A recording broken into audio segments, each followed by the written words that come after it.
it's Laura here from Fresh Perspective, today in the office with our lovely PR wall in the background.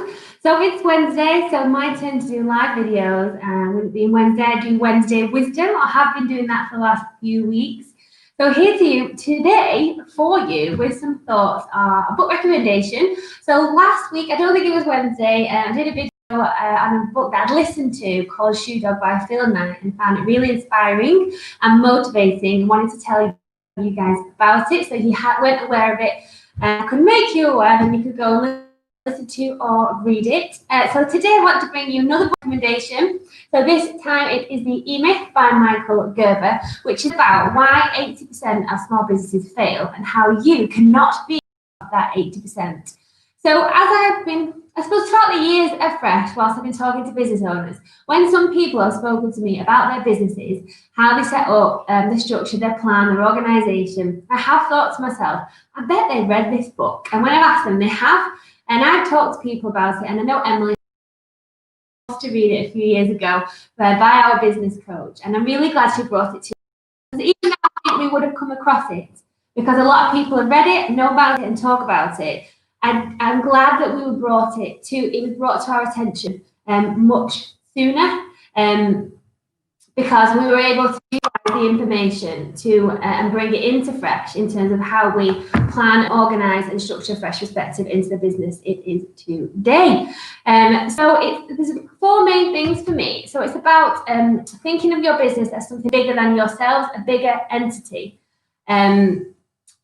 And thinking about it as more of like a national franchise almost, instead of just an extension of you and what you do. And so by thinking about it in this way, you think about all the things you might need to put into place for it to be templated so you can roll it out over and over again in terms of the franchise model. So some of those things are processes and systems, so that the business is not based on the thoughts, ideas, workings and expertise of one person, because essentially that is not a business. It has to be a separate entity.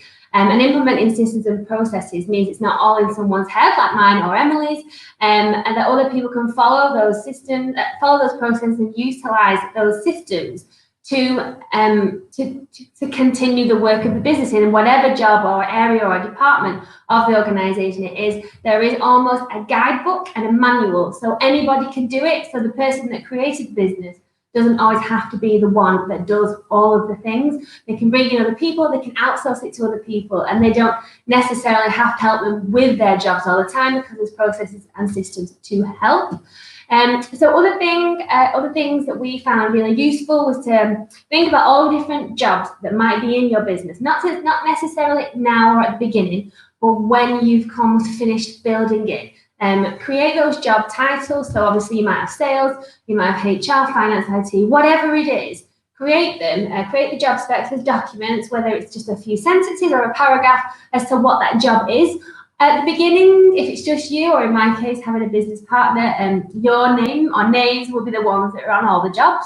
But as you grow, you start to hire people, or you start to outsource things to other organisations to help, such as IT, recruitment, finance, HR, etc.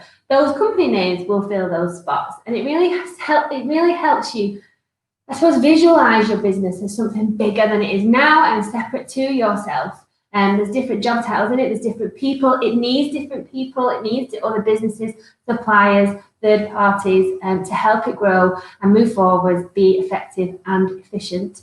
Another thing that the book talks about are the three types of jobs in an organisation, and as far as the book is concerned, there are three. So there's the technician, the manager and the entrepreneur. So very different in terms of thought processes. And entrepreneurs, as we know, ideas focused, think about doing things differently, quite forward thinking in the future, sometimes set up businesses. Technicians are the people that set up a business because they have a passion, a skill, expertise in something that they absolutely love doing, and they want to do this all the time, but for themselves. So they set up a business and they get busy doing the do, and they're amazing at it. But what they don't necessarily do is kind of lift their head up and think, right, how can we do this better? How can we move forward, be more streamlined, be more efficient, more effective? And they don't necessarily think about strategy and the future of the business and how to move it forward. Myself and Emily, we were the technicians in our business. That's how we started it. We're good recruiters. We wanted to have a recruitment business with a difference. So we set up a recruitment business with a difference. And we got really busy early on, and we're really lucky. And all the people that we knew and had worked with, we got work quite quickly, and we're really busy. So we were so focused on delivering that work. And it was May 2017, I think it was. We'd finished a load of projects in the March and the April that kept us busy like 4 or 5 days a week each. And then we finished them, and they were like, oh, we don't have any other clients. So, and we've not done any business development. It's a lot of times either of us have done it in agencies because we've been in-house recruiting. We're like, oh my God, let's get to work. And that's when we started networking. And then in terms of like, I find it quite, myself and Emily find it quite easy to have ideas and think about the forward future of Fresh. It's the implementation of the ideas that we struggle with because we get busy being technicians. So I do sales and Emily does sales and some delivery. So it's sometimes the manager piece that we miss, and we really need to make time for that. And the book is all about thinking about these different personalities, these different mindsets.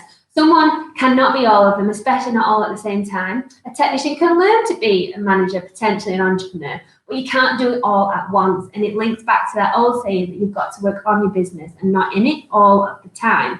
And the last thing I want to talk about is that the book is based on a story. So for me, if I'm given information, learnings, lessons in the form of a story, I tend to take on that information much better because I can resonate with it. And this book is based on a lady that owns a bakery. So resonate with it further because mine and Emily's family business run by my dad was a bakery. And for a long time, I think up until I was maybe 24, 25 is when he sold it. So I can relate to it further. So I remember information more if I could relate it to a story because I can attach it to something tangible, something real that I understand, rather than just being given a load of theory, because I don't generally tend to remember it that way. It's how I used to revise for exams.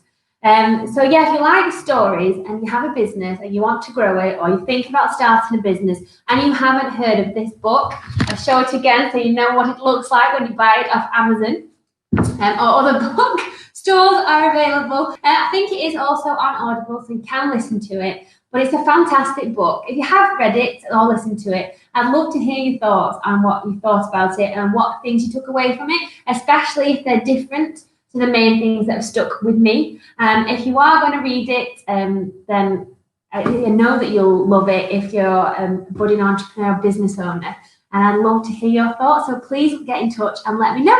I'm going to start wittering on now and leave you to your day. And I will see you soon. Oh, I can't end the stream.